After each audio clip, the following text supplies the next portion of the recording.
নেবেছেন। হারানের হাতে স্টিক রয়েছে।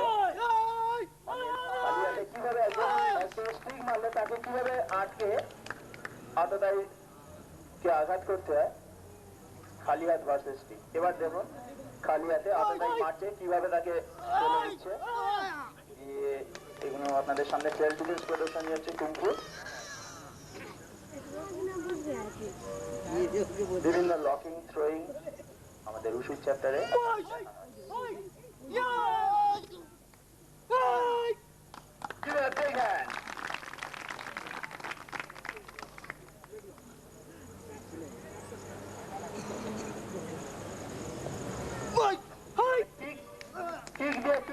কিভাবে ফেলে দিয়ে অপোনেন্টকে আঘাত করা হয়। আবার দেখুন কিভাবে ব্লক করে অপোনেন্টকে মাটিতে ফেলে তাকে আঘাত করা হচ্ছে।